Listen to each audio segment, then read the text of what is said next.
the perfect lunch combo. That first bite of your favorite sub, followed by ice-cold Pepsi. Add a couple of friends, and now that's next level. Suddenly, the laughs get louder, the stories keep flowing, and the food tastes better. Because Pepsi brings out more flavor, more fun, and more of the moment. Food deserves Pepsi. Grab a Pepsi Zero Sugar today. Suffering from dry, tired, irritated eyes? Don't let dry eyes win. Use Systane Pro. It hydrates, restores, and protects dry eyes for up to 12 hours. Systane Pro. Triple action dry eye relief. I'm Nina Concepcion. I'm Catherine Bourne-Taylor. And we are Obsessed. Obsessed is a comedy podcast about your hyperfixations, the ones that keep you up at night, hijack your group chats, or send you down a rabbit hole. Each episode, we deep dive and unpack the niche interests you just can't get your mind off of. No obsession is too weird when you're among friends. Nothing's better than friends. Babysitter's club. Hello to the people. There's Kate Nash does a really good cover of that I remember song. you telling me this. I have. I need to look it up. It's a really good song. When I feel a little down, I always listen to the Babysitter's theme song covered by Kate Nash. It's quite good. Okay, love. Yeah. Okay, we're back for another. We're back with another pitch-a-fic. Oh, and it's like we can't stay away too long from a pitch-a-fic because it you know what's so funny? So in a previous episode or another episode, we talked about like what we're obsessed with, and I mentioned like Search Party being one, and I was like, you know what? Is there fanfic for Search Party? No. 4. Really? Someone wrote 4. There's only 4. And because I was like already, rewatching it for a second time. And in my brain, I'm like already thinking of like fanfics that I would write. But I'm just like, some shows just don't pop off like that. And some. No, they like, don't. There's no explanation why The Pit has like thousands and thousands and thousands of fics. And a show like Search Party has 4. It's just like, I don't know. Speaking of the Pit fanfics, pretty much right before we started recording, I got a text from Nina, and she's like, this fic author in the Pit that we love just dropped a new fic of over 60K words. It's just like there's nothing better. I'm so freaking excited about settling in with this fic. I know, and she hasn't written since December. She hasn't posted, I should say, since December. So part of me was like, maybe she's done with the fandom. No. Like she's given us so much. And, but when I got that notification in my inbox that said Blank has dropped a new freaking story. And it sounds so good. It's unlike anything they've done before. It's a Regency era. So excited. I'm so excited. I also, speaking more of fanfic, I am revisiting a fanfic that I read in 2023. I read it. And it's from the Good Omens fandom. Oh, and I remember you telling me about this fic. God, it's so freaking good. Like, again, I'm like, this is a book. This is a book. And also, it doesn't even need it's these characters, but like it can exist. They should publish this. Like, it's just so angsty. Like, God, I just love fanfic so much. Makes me so happy. I love revisiting an old favorite. That's it's so good, and settling in, knowing the journey, and like this is going to be incredible. It's just since it's been 3 years, I'm like, oh yeah, this happens now. Oh, I just love it so much. Okay, speaking of what we love, what are you obsessed with this week? I'm obsessed with cute frickin' little lip glosses. This is my like endorphin rush purchase. I have a ton of, I'm holding them up. I have a ton of little lip glosses with cute lids that are like stars or like a color block thing. I just think they're so cute. They're so knick-knacky. I feel so great when I pull them out of my purse. And I really recommend going to like a Korean skin / like makeup store because it's really good quality, first of all. and it's just so dang cute. And this is what I'm showing you right now. This is like a pink one with a star on the top. We've got another one that's a heart. That's nothing compared to, like, they're Polly Pocket, like, makeup kits, basically.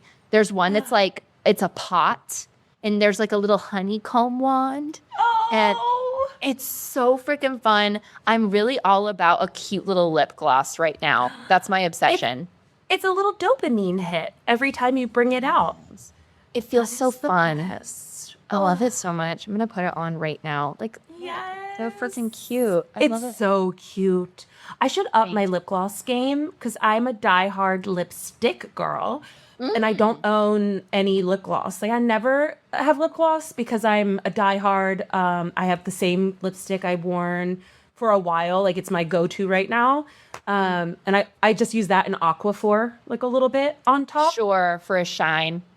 Yeah, and my lips get very dry, so that Aquaphor is the only thing that hydrates my lips. But I should look into some fun little lip glosses. There's also, well, this other one I have is technically a lipstick it's got a wand. Cute. I find wands a lot easier to apply than straight lipstick. Yeah. Yeah. So anyway, go to like an Olive Young or something and just go shopping. It's so much fun. Fun. What are you obsessed with? I had a few things, but I think I'm going to land on I am obsessed with niche internet drama this week. Love. Oh my God. I wonder if we're thinking of the same one. Probably not, because I'm not going to. Well, what's yours? Well, you remember the podcast Celebrity Book Club that is now Good Noticing about this? Yes, that's what I'm about. I love Claire and Ashley. I think I love that funny. podcast. But those gals are, there's someone always making a TikTok about them. I don't have tough enough skin to do what they do. And they're so funny. Like, I really think they're hilarious. But Caroline Calloway is coming for them on the internet. This came across my algorithm this morning in bed. Yes! I was like, what? And now I'm like, I love it though. And it's like, I just like think it's so, all the comments were so funny. They were like, oh, this is so niche. I'm so here for it. Like, who do I have to talk about? Of course, I should have known you would know this. I should have known. Yeah. You have to be brave to like say stuff about people that you literally might run into in a social setting. Well, and it's crazy because I didn't realize they had her on Celebrity Book Club Memoir. They had her on there, and then she's saying they like tore into her, but everyone in the comments was like they were really fair to you and like just called you out on stuff. Like, everyone in the comments was like, Caroline, girl, Caroline. They were so fair. Who is Caroline? I don't know who that is. Oh, Caroline Calloway. Who's Caroline Calloway? She is like, how do I describe her? Is she an influencer? Yeah, but like she had this whole expose done on her for people deemed her a scammer and stuff. You should look up the article about her. And that's kind of how I found out about her, because she was, I think, holding these workshops or something. But she's kind of known as being this like manic young woman who is very manic. And like she... I remember when this happened. Well, and now she's her name came back up to me because she just wrote an essay about being on a GLP-1, and it's very controversial, and like she's just like full of these like crazy takes or whatever. And yeah, so now I guess she's coming for Claire and Ashley, which everyone is commenting like, oh my God, they're gonna love this. I wish I could see them watch this for the first time. I'm just remembering this. This came out in 2019, but there is an incredible article in The Cut that her ghostwriter wrote.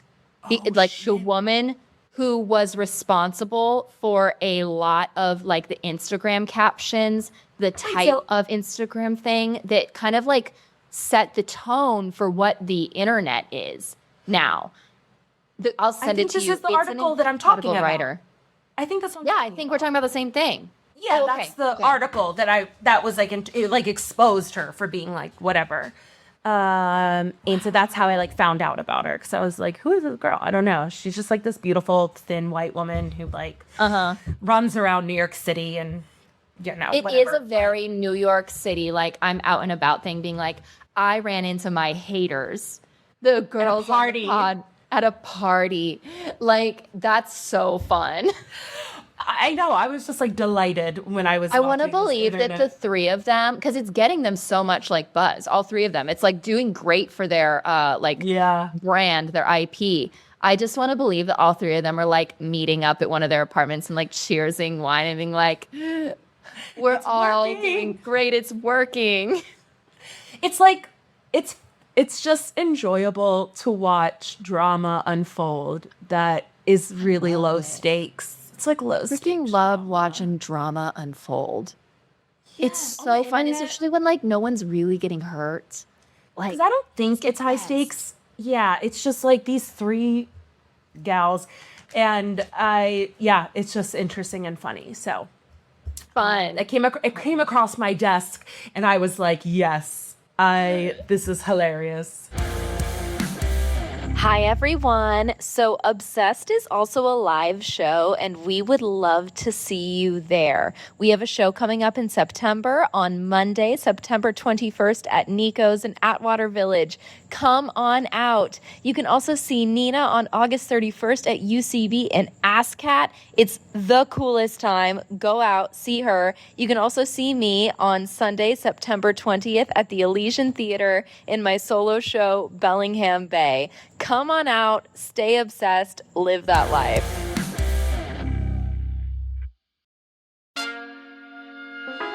Mazda has been named Consumer Reports' safest new car brand. It starts with our approach. Every Mazda comes standard with proactive safety features, so you're more aware of what's around you, more focused on the road ahead, and ready before problems ever start. Mazda, more of what matters most to you. Go to MazdaUSA.com to learn more. Consumer Reports does not endorse or promote any product. Late night bites with friends? Already hard to beat. That first too hot bite of fries you couldn't wait for, followed by ice cold Pepsi. Now that hits different. Suddenly, the energy kicks back in, the night goes longer, and the laughs don't stop. Because Pepsi brings out more flavor, more fun, and more of the moment. Food deserves Pepsi. Grab a Pepsi Zero Sugar today.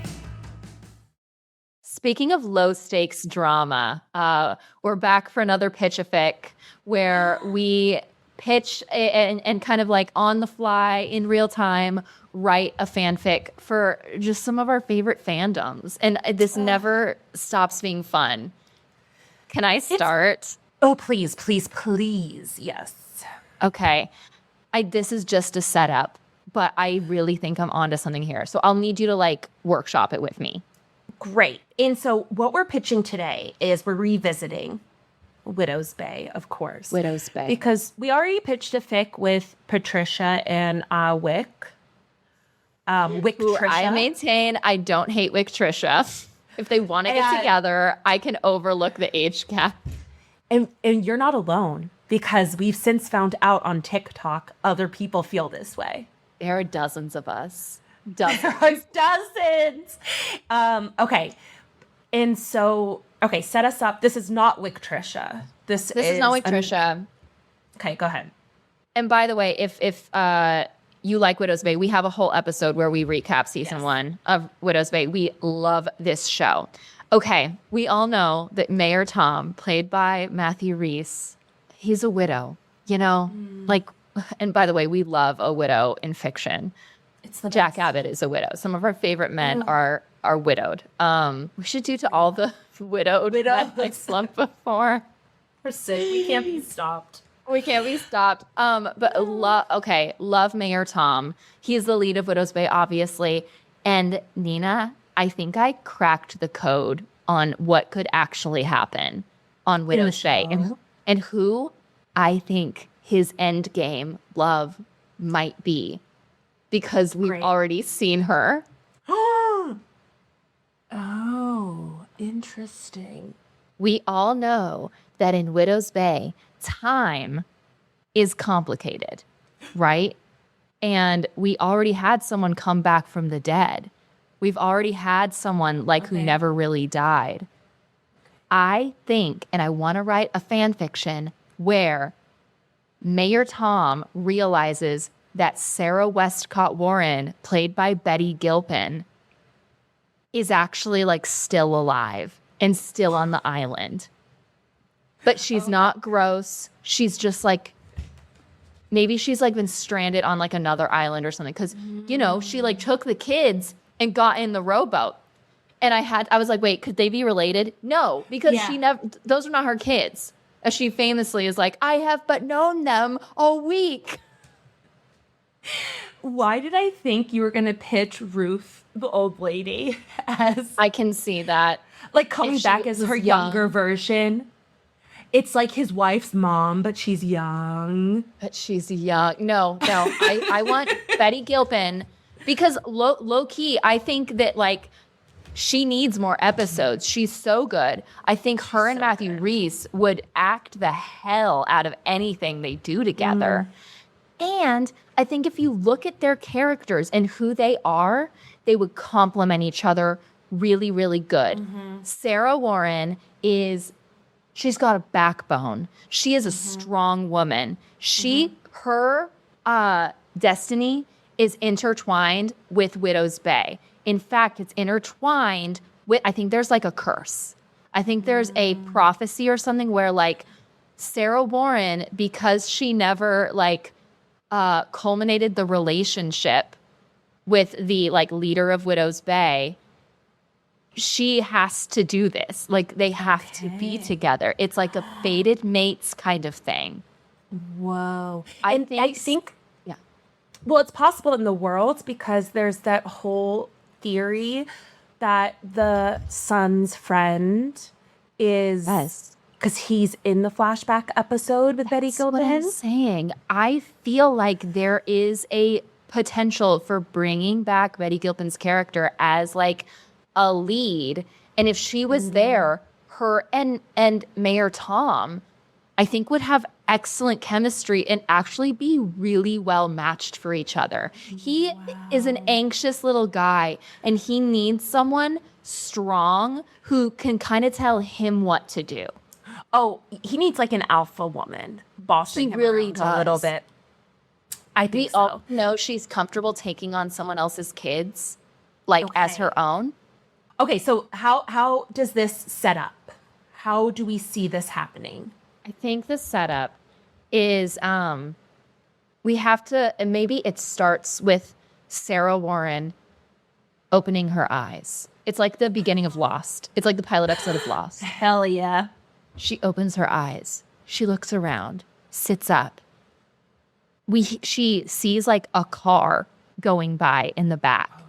And she's like, what is that? She's like, what strange carriage is this? And she like goes walking. I think she's like maybe along the coastline or something. And again, I have to reiterate, like she looks not a day older. Like her skin is great. She's not as gross as Richard Warren was. We're not talking like zombie. We're talking more like the kid who we think like is just never left the island. And is she in her garb, like her historical garb? Because I think people could mistake her as like a reenactor or something. Like maybe it's like the festival, the historical festival of like the history of Widow's Bay is happening the day she wakes up. Oh my God, that's genius. And I think that like the way this is justified in the world is that when her boat capsized, she was caught in some kind of time warp thing under the water. They've already, I'm saying that like this could be happening in the show.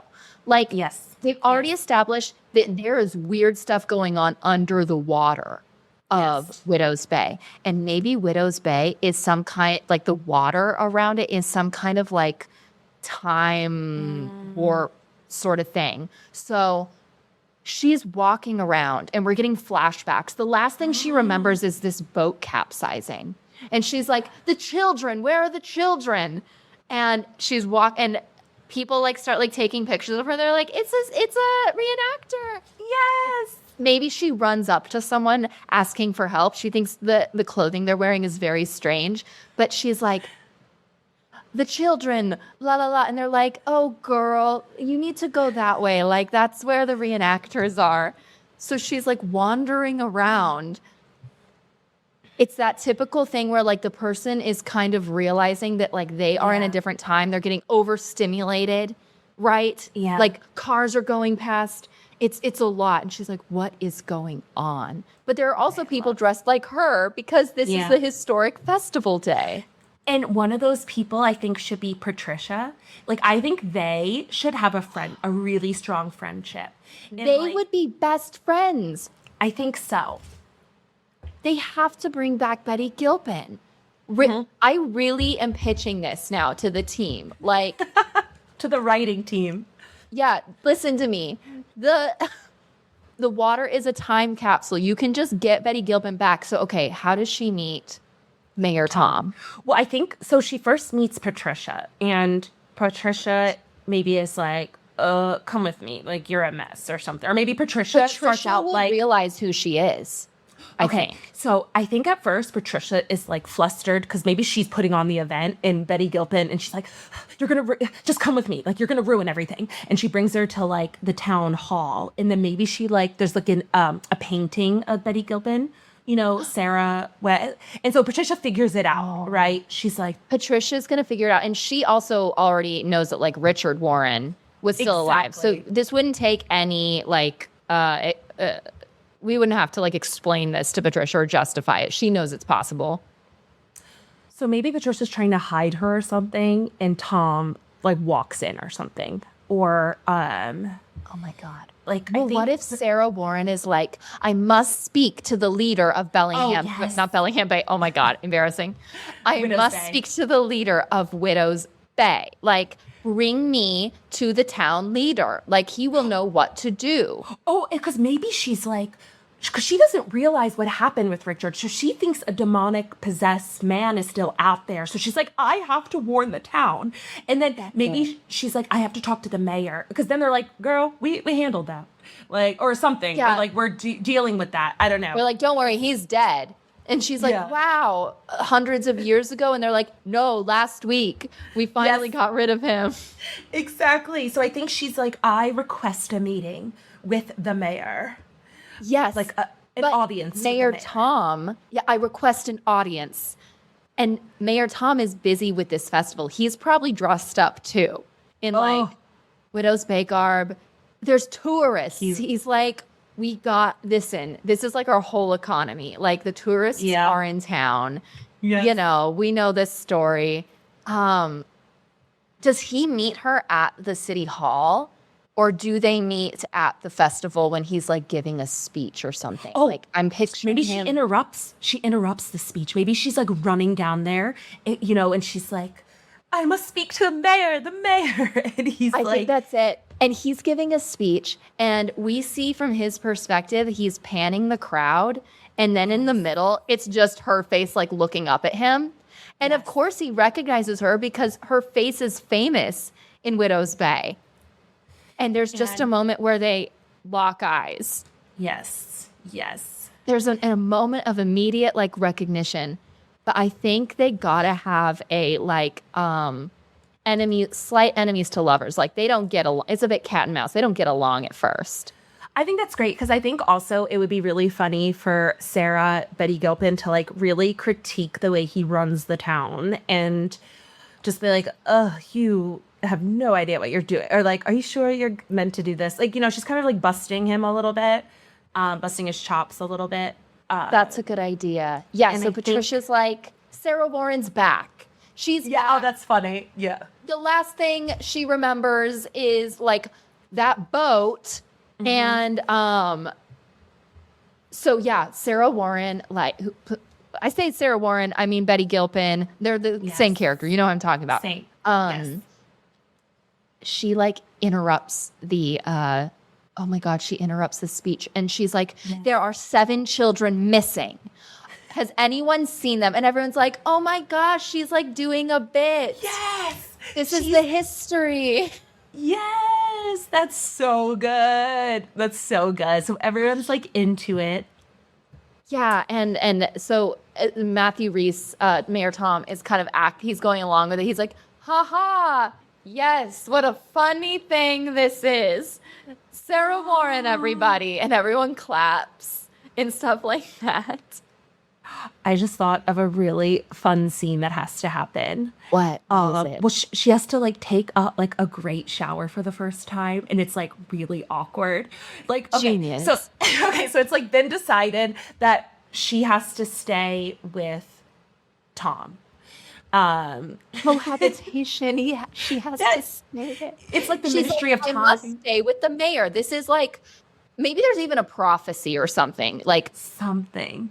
what about like she won't be able to go back to her own time, or she won't be able to like rest in peace until like she fulfills this thing that has to do with Mayor Tom, the leader of Okay, Widows' Wick. great.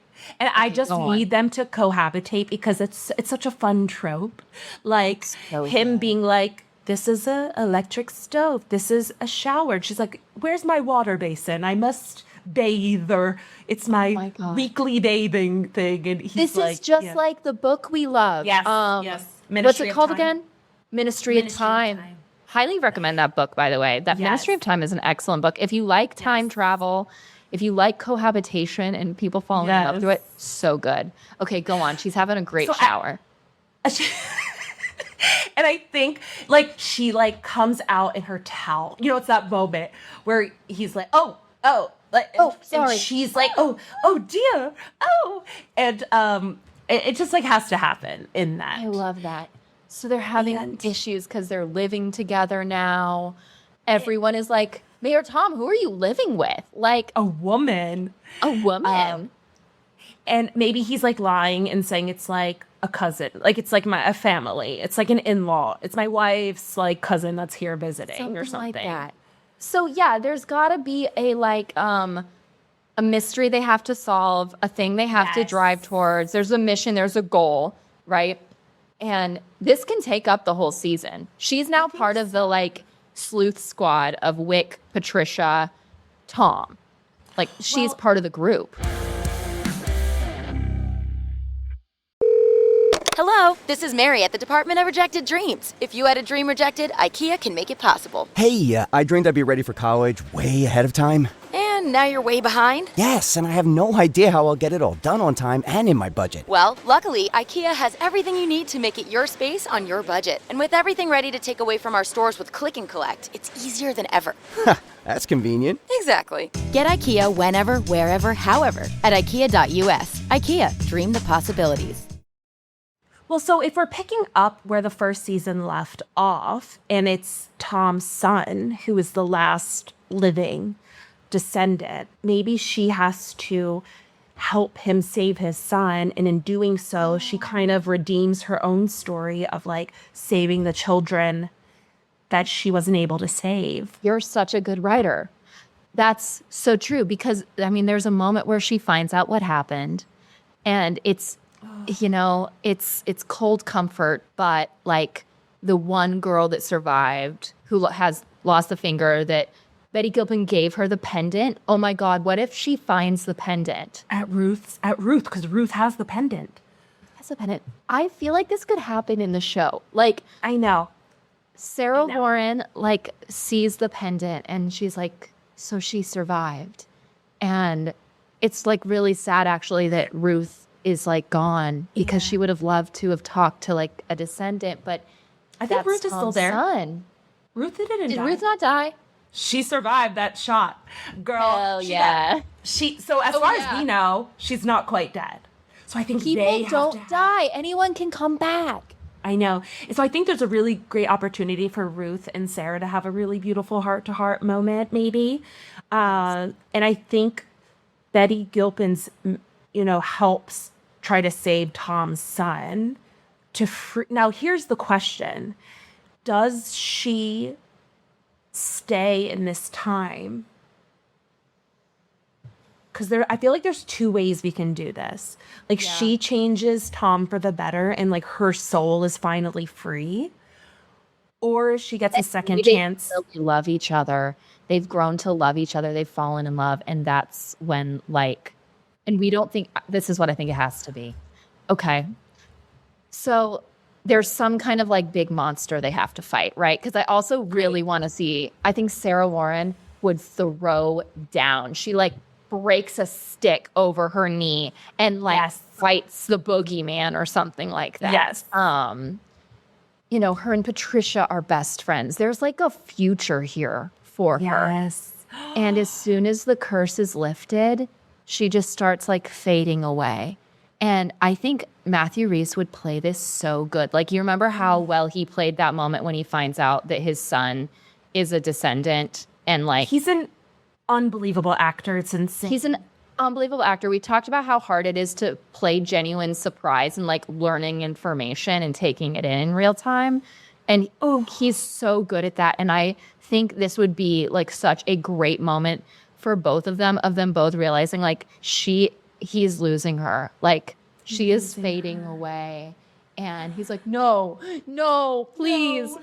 And I can't lose this again. Not again. I can't lose you. I love torturing a man. I love just putting him through the ringer. This poor man, the son is losing a mother figure for the second time. Like, yeah, this is so sad. And I think that that's how it has to end. I think so. I think maybe they have like one, maybe when she's realizing what's happening, they just have like one final like moment together. A final moment. She's like, live. I don't know. She says something like, you just have to. Promise me you'll live, Tom. Or it'd be really funny if she was like, don't sleep with someone. Don't sleep with someone else. And like, that'd be so good. I'll find out. I'll find out. And yeah. It's like, wait, go forth and live. Okay, go ahead. But not without me. Like, don't fuss anyone else like you love me. But not romantically. Here's an idea. Yeah. Okay. Here's an idea I have. Alternatively, what if, like, she becomes one of the, like, folklore creatures of the island? You know, how, like, the bog woman, or not the bog woman. Yeah. The lady of the lake or whatever. Yeah. What if, like, we realize that now she is, like, part of she's sort of like a goddess protector of Widow's Bay, because they don't have one of those that we know of. There's, like, bad monsters, bad energy things, but she sort of dissolves and becomes, like, the patron saint of Widow's Bay, and, like, her power and her sacrifice will, like, protect this place. And that's kind of the, how they save the town and save the sun, I think. Like, now, her actual destiny was to be a goddess protector. Of Widow's Bay. Of Widow's Bay. I'm getting chills. That's really good. So not only did she redeem, like, she was able to, like, go and heal the part of her that didn't save the children, she saved so many people this time around. She broke the curse. She broke the curse by almost like sacrificing herself. And the cycle is complete. And I think that would be, yeah. And I think maybe, really, do you think her and Tom ever, like, kiss or anything? Like, do they ever get to that point? Or is it more of, like, this, like, beautiful connection that never was?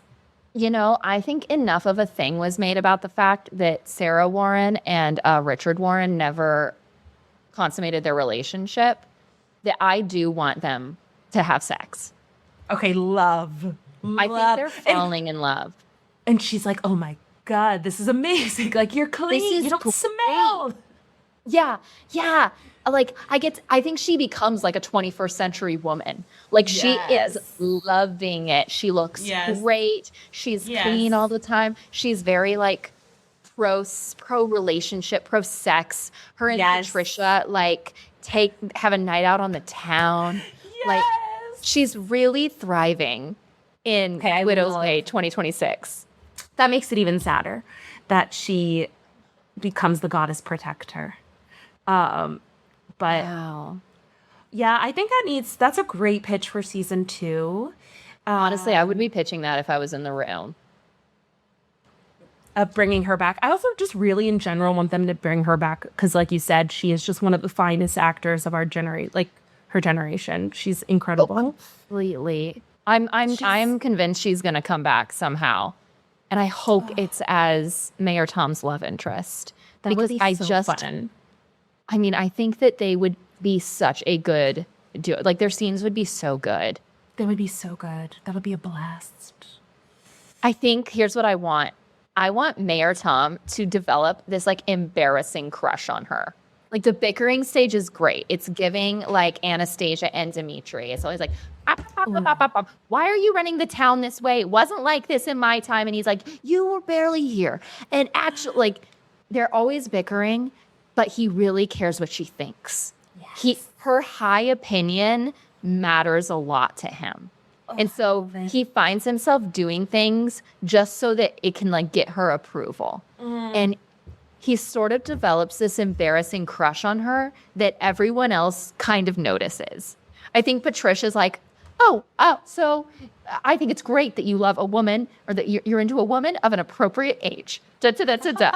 Like everyone approves. He's got this embarrassing crush on her, but because she is used to like courtship of her own times, she's not picking up on the signals that he's giving. She thinks he's just doing his duty as like a gentleman. Like a gentleman should be holding doors for you. Like a gentleman should be like making sure you're getting home safe at night because you shouldn't be walking alone. Like this is what is expected. She doesn't realize that he is like trying to court her. Oh, fun. That's fun. I love that. Because that's some opportunity for real funny comedic relief and fun things. And we need Mayor Tom to stay a little pathetic. Like we love him pathetic. No, he's not smooth. No. I think he's fun when he's kind of like a lovable doofus with a really good heart. I know he's so good. I just want to rewatch the show also before it comes back. I do too. It's so good. It's so I love Widow's Bay. Man, I feel like this is a good fanfic. What's it called? The Protector of Widow's Bay, or like it has to be like something with like second chances, something. And it needs to be something they say to each other. It could be promise me you'll live. Promise me you'll live. That's a good title. Promise me you'll live, a Widow's Bay fanfic, Sarah Warren / Mayor Tom. I love it. I'm going to look. Yeah, are there any? I'm going to check and see. This is like a cool 12-chapter fic with like lengthy chapters. I love a fic that is, there's only 56 stories in here. And no Sarah Warren, Mayor Tom? I doubt it. A lot of it is, let's see what the top relationships are. Tom and Patricia is the number one. Not gonna happen. It's not gonna happen, but I could get into the I don't want it to happen. I don't want it to happen in the show. This is how we sounded with Kingdon. This is how we started with Kingdon. We're gonna flash forward 3 months and we're gonna be like Patricia Tom truthers. And we'll be like, they're giving us signs. This has been the plan all along. This is literally how we sounded. Yes. So there's not that many, which surprises me that there's not like a ton because it is so popular. But we'll see. We'll see what happens. But I love a fic that's like a 12-chapter fic. It's so digestible. 10 to 12 is like bam. I love like 110,000 word count, you know? Me too. And Promise Me You'll Live is going to deliver on that. Promise me you'll live. Oh, promise me. Oh my God, everyone, thank you so much for letting us like do this in real time. That was really fun. This is so fun. I think, and is there going to be background with Trisha happening? I think so. That's so. fun. I think at some point, like, Patricia and Sarah Warren get a little tipsy or something. And the four of them like party, right? Because they're a gang. They like go to the pub. They get a little tipsy. Matthew or Mayor Tom and Sarah have to like walk home together because obviously they're cohabitating. Yes. And so Wick and Patricia have to walk home together too. I love that she's cohabitating with Tom and not Patricia. No, but she has to stay with the mayor. There could even be some kind of like protection reason, like she's gonna die if she's not with him. There's we can justify this easily. I'm not worried about that. I love a forced cohabitation. Love it so much. It's one of my favorite tropes. I also love like a slightly desperate man who's just like kind of humiliating himself because of his like crush that even he's not fully admitting to himself. He's like, I can't stand her. I love it. We have to have a scene where he gets a little jealous over someone like flirting with her at the bar or something. And he like cuts and he's like, okay, that's enough. That's enough. Yeah. Like it's the best. He goes to get her a drink and someone else like gets it before or something. And he's just standing there with like a beer looking like an idiot. It's so fun. It's so fun. I love fan fiction and I love tropes. Thanks for working that out with me. I feel really good about this. That was a really good one because I, when we were thinking about this for like a Tom fic, I was going towards another townsperson.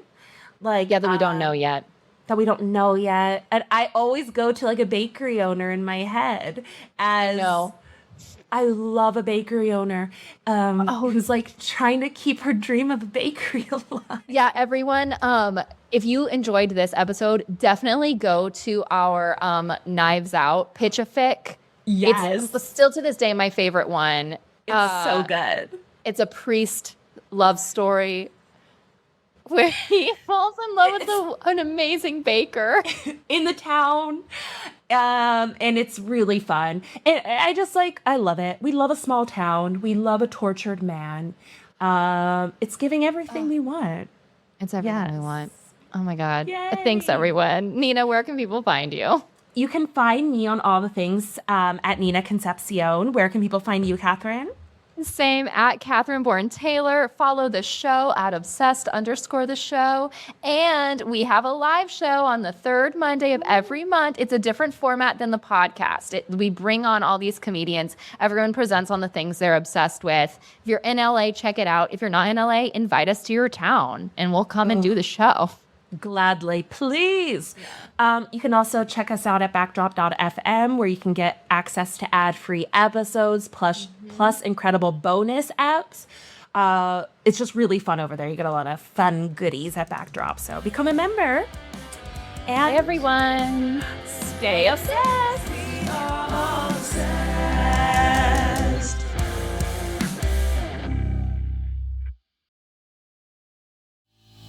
From the history of Hershey to the business behind the hit podcast Acquired, Cold Call, the chart-topping management podcast from Harvard Business School, gives you a seat in the classroom where these legendary cases are brought to life. I'm Brian Kenny, the Chief Marketing and Communications Officer at Harvard Business School and the host of Cold Call, which explores the real-world case studies taught in our classrooms, featuring the professors who wrote them and often the executives, entrepreneurs, and innovators who lived them. In each episode, we break down the decisions, trade-offs, and leadership lessons behind some of the most fascinating organizations. Not to mention, we just dropped a new video series examining AI case studies like the Atlantic's partnership with OpenAI, Mass General Brigham's use of AI to streamline clinical documentation, and Harvard Art Museum's experimentation with generative AI. So don't miss out. Follow or watch Cold Call on Apple Podcasts, Spotify, YouTube, or wherever you get your podcasts.